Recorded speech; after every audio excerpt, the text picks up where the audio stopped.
positive about it today. Is that all right? Yeah. Okay. Because what comes into your mind, comes out of your life. Okay? And if you're thinking critical thoughts, you'll have a critical spirit. Okay? And if you believe today is going to be a really bad day, possibly that's exactly how your day is going to go. If you think your relationship is on the rocks, well, it'll be a rock concert over here, okay? That's the way it's going to go. But if you have faith, if you're positive, okay, it doesn't matter what's happening, you just see good all the time, okay? And you can believe you can make a difference. If you can believe that, you most likely will. So I want to encourage you today, no matter what you do, no matter what you believe, no matter what you have, no matter where you live, no matter where you travel, your life moves in the direction of your strongest thought. Okay? Who's excited?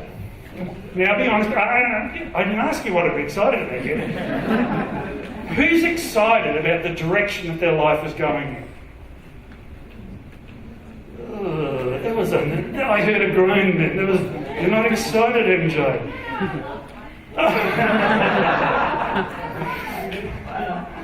Let me rephrase it. Who's excited about the direction their thoughts are taking them?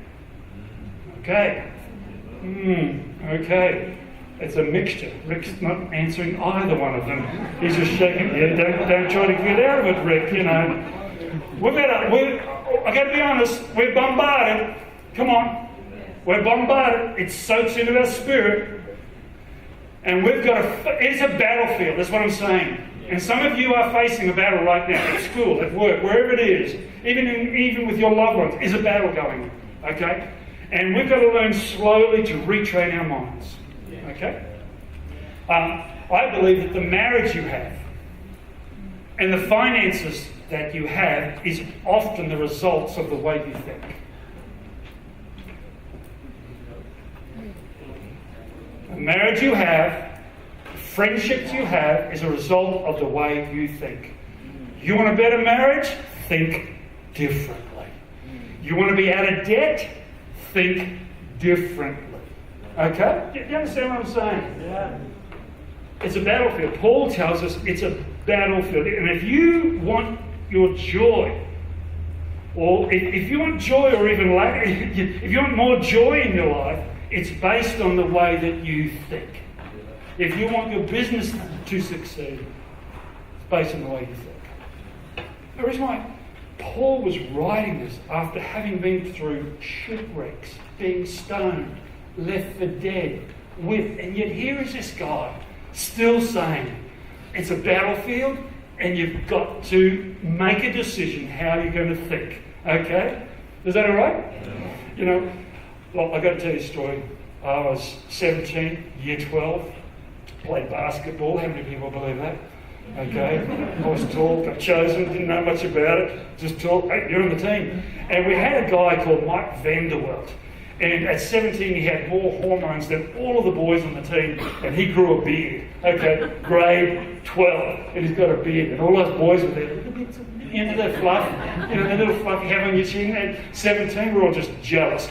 But due to the hormones he had muscles too. Okay, and he was a brilliant basketball player. I was pathetic. Okay, I thought I was pathetic. I never got a chance to play a lot, and often I failed, okay? And so I thought, oh, this is a useless game. So there was one particular game where I remember, in several of the games, I was sitting down, the coach is in the middle, we're sitting down, and then there's another guy who was just like me, not very good at basketball. Him, the coach, and me. And the coach would walk and talk his way through the game. And he'd say, Paul, see what he just did then? You wouldn't do that if you were playing. You would go around the right-hand side and you'd smash the ball into the hoop. And I'd go, yeah, that's exactly what I would do. All my life, yes, coach. Okay. And then he went for the entire game. He was just talking. By the end of the game, by the way he was talking to us, talking over our doubts, I felt as if I felt sorry for the other team. I wish that their mothers had come and hugged them because we're going to smash them to pieces. And yet I didn't even play. Richard. Because he was speaking words of positive life over me. And he wasn't a Christian, but he was speaking over my defeat. Over my income. I couldn't play any very good at all. But by the end of the game, bring it on.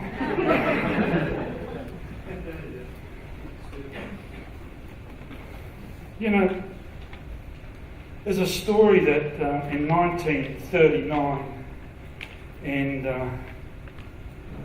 in the 1970s, there's a guy called George Denzik, and he was on a plane in the 60s.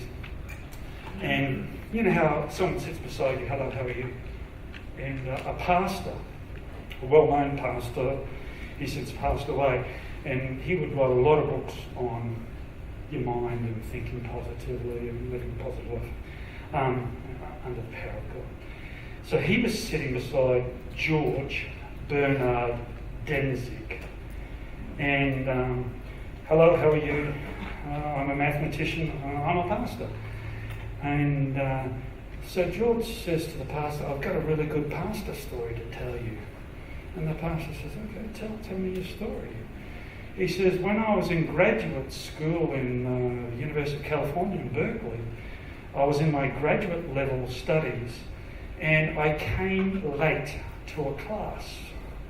Oh, okay, you came late to a class. Yeah, I came late to a class. And when I came in, there were three statistical theorems on the board that were written.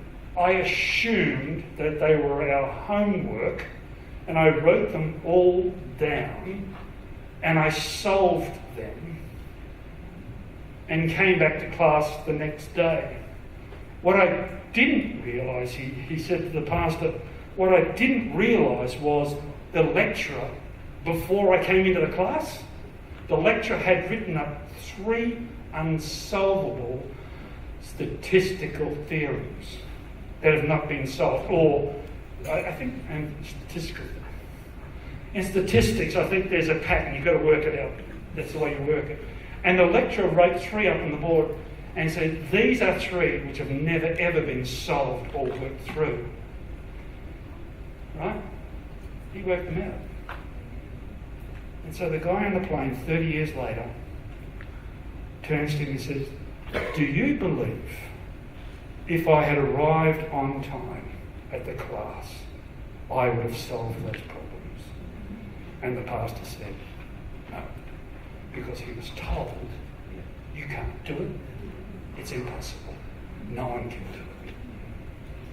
And he tells that story, and I remember that story because sometimes we believe a lie, right? We believe a lie. You're never going to make it. You will never generate wealth. You'll never be... Whatever that lie is, you've been told, and you've got to have a battle to fight any of those lies. Can anyone say amen to that? Okay.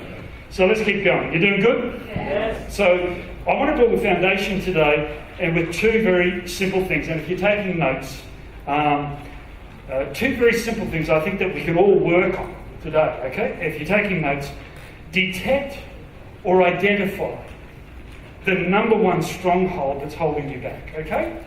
I want you to identify, detect, what is it? What's that one, just one stronghold that's holding you back from you moving forward, okay?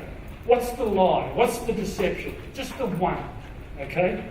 Is it, I'm not good enough, my past is too bad? Is it, I can't trust people? I've been hurt so many times by people I love and I can't trust? Is that the stronghold? Or I'll never get ahead? I can never have a breakthrough in my life? Or I'm always the same? Is that it? Or I can't get close to God? I pray, my family is still indifferent from the gospel, nothing's happening there. Is it the stronghold that you're losing faith in God? Or I've failed in marriage, and every time I try, a relationship falls apart. What's that one, number one stronghold that's holding you back. Okay? So why is this so important? Why is this so important? Because when you have negative thoughts, it actually changes the chemical makeup in your brain. Okay? Every thought creates a neurochemical change in your brain. Fear and worry. When you imagine, you have that fear and worry, and then you start to think the worst. You've ever been there? You think the worst of your scenario, your situation? And then what does your brain do when you start to freak out and you start to think of the worst case scenario? Your brain releases stress hormones and adrenaline, and therefore you're feeling anxious and anxiety. That's how your brain works, okay? When you're positive, when you're grateful, your brain does the same thing. When you're positive and you're up, there's a surge in your neurotransmitters, and it's dopamine. It's legal, okay? It's a drug. And your brain generates, okay? And you feel good, okay? It's a chemical buzz. Like you feel just good about it. That's your brain reacting to something positive, okay? And there's something else that's going on at the same time in your mind. And there are things called neural pathways. Everyone say neural pathways. Neural pathways. Okay? And so your brain has all these interconnected nerve cells and nerve impulses, and they follow all these unlimited pathways. It's like a highway. Let me explain it. Just imagine a street map. Your brain is like a street map. Okay? You look up Google and you want to go somewhere, and all these streets and everything, and suburban streets and highways, and your brain is connected just like suburban streets. Okay? And when you start to repeat a behaviour, those streets turn into a highway. Okay? Come on. When you go home today, who drove here today? Lift up your hand. Okay. I guarantee that you don't even think when you drive home, do you? You just jump in the car and off you go, and you're on automatic. You don't really think about which road you're going to take. It's just automatic. You don't use a nav set. You just go automatically. And yet there's possibly alternative routes, isn't there? Yeah. You can go 15 or 5 different ways, but you don't have to look at the street name. You know where you are. You can be chatting away. You can be listening to music and so forth, and you drive straight home. And what's happened is that street has become a highway. It's become a neural pathway. And what happens is, when you choose to go home a different way, you create a brand new neural pathway. Right? You following me? Yeah. So if you've got negative thinking going on, what's happening is you've got a neural pathway. And you behave the same way, same time, all the time, and it's repeated behaviour because it's a highway. Now, I worked on a farm when I was 14, and down in Newcastle, and I learned to drive the tractor. It was absolutely fantastic at 14. Clutch and everything, big tyres. The only thing is, it was a dairy farm, and when it went down certain tracks, you go get the cows, I found out that there are tracks that the tractor went on. You just took your hands off the steering wheel. And it followed the track, deep in gutters, right? And it just followed it down to the paddock. That's our brain. And if you think negatively, you're creating a neural pathway, and it'll be repeated and repeated. But if you go an alternative way and say, I'm going to be positive, you're creating a brand new highway. Right? Anyone with me? Yeah. That's the reason why they say it takes 21 days to start a new habit. Right? Whatever that habit is, serving God, seeking God, a new devotion, whatever. It takes 21 days to break an old neural pathway to start a new neural pathway, okay? And a neural pathway is a stronghold, good or bad. You're with me this morning? Yeah. This is science telling us, reinforcing what Scripture says, okay?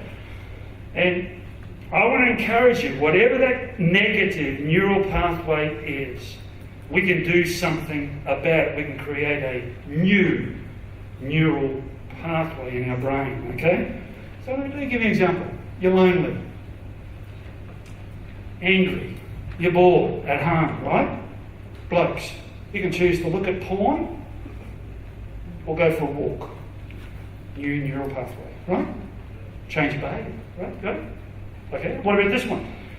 You know, you feel really bad. You come home, you feel you're down. It was a tough day. There's a nice strawberry-covered cream cake in the fridge, right? Right? And you feel really bad.